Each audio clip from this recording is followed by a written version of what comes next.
ہے جس نے دیے خدا، کٹا کے سر کو بچایا ہے جس نے دینے خدا، اسی حسین کا میں غم منانے والا ہوں۔ نعرہ تلوار۔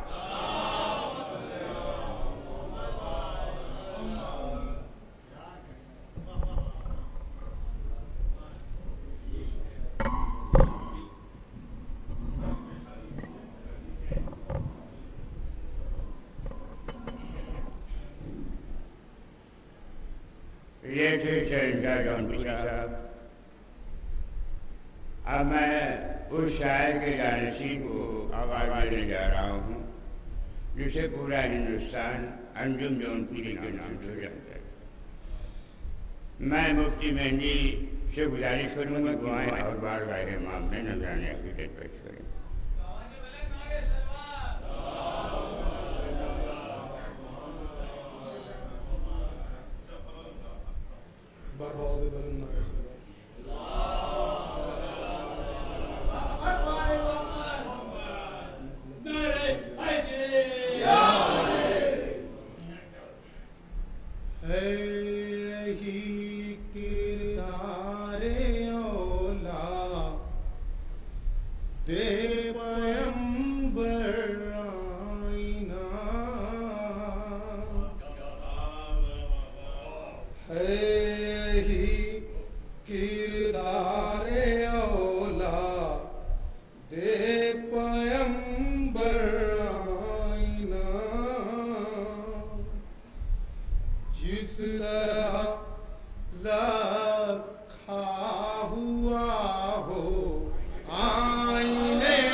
دنیا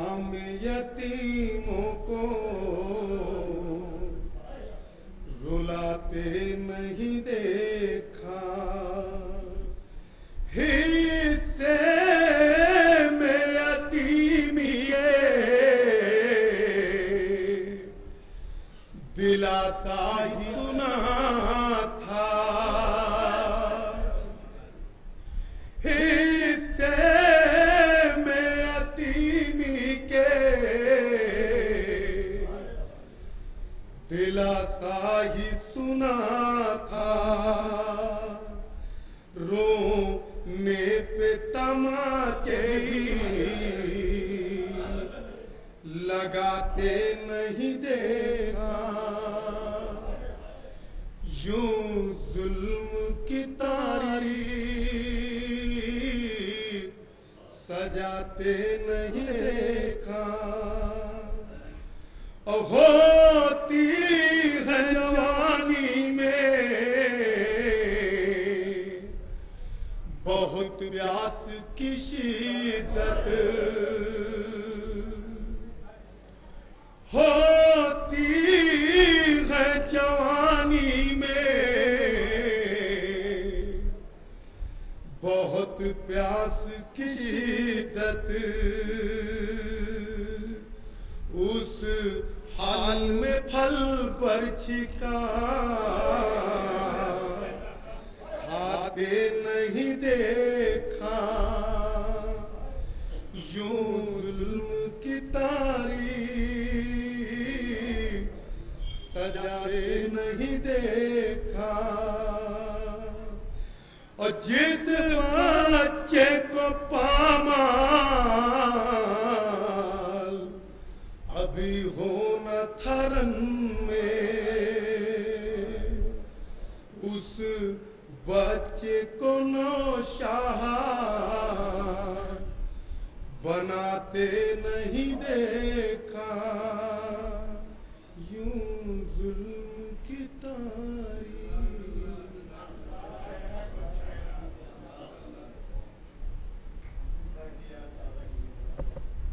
یہ تھے مفتی مہندی صاحب جو بارگاہ امام میں نذرانہ عقیدت پیش کر رہے تھے. اب میں وحدت جون پوری صاحب سے گزارش کروں گا کہ وہ آئیں اور بارگاہ امام میں نذرانہ عقیدت پیش کریں.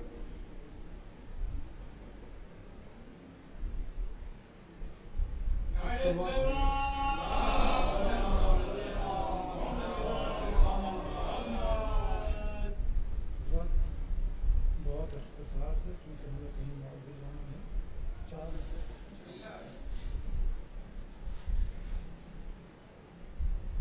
یہ راہ صبر ہے جنت کے ساتھ ملتی ہے. یہ راہ صبر ہے جنت کے ساتھ ملتی ہے. جسے بھی ملتی ہے قسمت کے ساتھ ملتی ہے. اور در بطول پہ آیا ہوں اس لیے وحدت نہ بیٹھو ہم سے بہت کہ در بطول پہ آیا ہوں اس لیے وحدت یہاں پہ بھیک بھی عزت کے ساتھ ملتی ہے. یہاں پہ بھی در بطول پہ آیا ہوں اس لیے وحدت یہاں پہ بھیک بھی عزت کے ساتھ ملتی ہے. یہاں پہ بھیک بھی ایک مسئلہ اور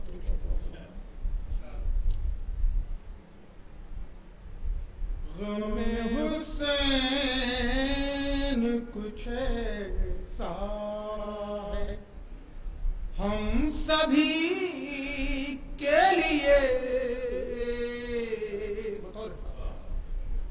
کہ غم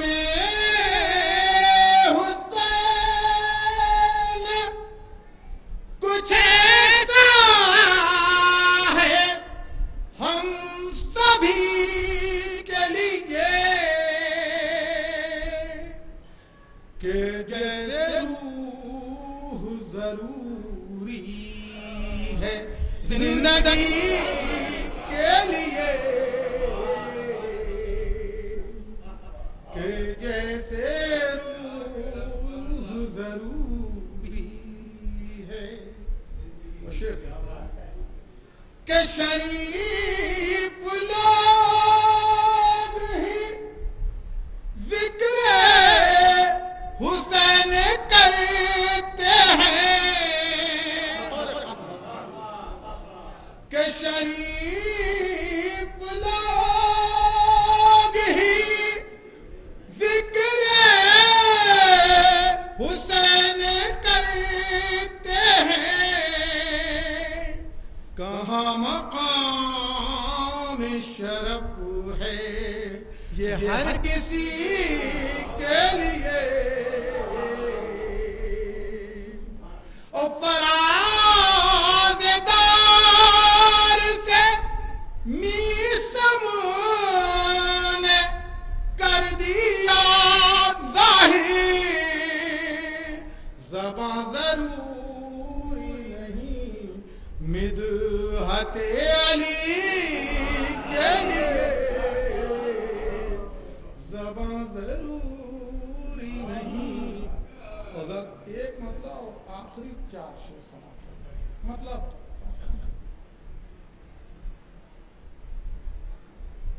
قدم جو راہ وفا میں بڑھائے جاتے ہیں قدم جو راہ وفا میں بڑھائے جاتے ہیں گلے کٹا کے بھی وہ مسکرائے جاتے ہیں کہ ہمارے خون کے قطرے ہیں گوہر نایاب نایاب شیخ بات میں کہ ہمارے خون کے قطرے ہیں گوہر نایاب ہمارے خون سے مقتل سجائے جاتے ہیں ہمارے خون سے مقتل سجائے جاتے ہیں اور جہاں پہ ظلم کی فصلیں اگائی جاتی تھیں جہاں پہ ظلم کی فصلیں اگائی جاتی تھیں وہیں پہ صبر کے پودے لگائے جاتے ہیں وہیں پہ صبر کے پودے اللہ دو شعر اور سمجھ والے ایک سلوات پڑھیں حضرت